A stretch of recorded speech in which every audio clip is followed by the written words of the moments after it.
ഒരുപാട് നാളത്തെ ആഗ്രഹമാണ് കേട്ടോ ഇതുപോലൊരു ഓണിയൻ റിംഗ് ഉണ്ടാകണമെന്ന് ഇന്നങ്ങോട്ട് സാധിച്ചു. ആദ്യം മീഡിയം സൈസിൻ്റെ വലിപ്പത്തിലുള്ളൊരു സവാള എടുക്കുക, പിന്നെ ഇതുപോലെ കട്ട് ചെയ്തെടുക്കുക. പിന്നെ കുറച്ച് മൈദാപ്പൊടി ഇതിൻ്റെ മുകളിൽ വിത്തെടുക്കുക, കാരണം ഇതിൻ്റെ ഓയിലിൻ്റെ അംശം വിത്തുന്നതിൽ നമുക്ക് ബാറ്ററി പിടിക്കത്തില്ല, അതുകൊണ്ടാണ് കേട്ടോ ഇങ്ങനെ ചെയ്യുന്നത്. ഇനി നമുക്ക് ബാറ്റർ തയ്യാറാക്കാം. അതിനായിട്ട് മൈദാമാവ്, pepper powder, Kashmiri chilli powder, ginger paste, salt, കുറച്ച് കോൺഫ്ലോറും ഒഴിച്ച് കുറച്ച് വെള്ളം ഒഴിച്ച് നമുക്കിതിനെ നമ്മുടെ ദോശമാവിൻ്റെ ബാറ്ററിൽ ഒന്ന് കലക്കിയെടുക്കണം.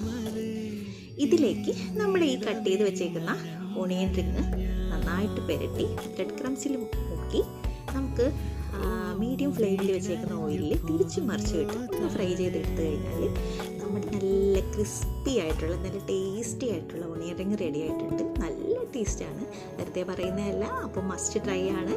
ഇതുപോലൊന്ന് ഉണ്ടാക്കിയിട്ട് കമൻറ്റ് ചെയ്യുക.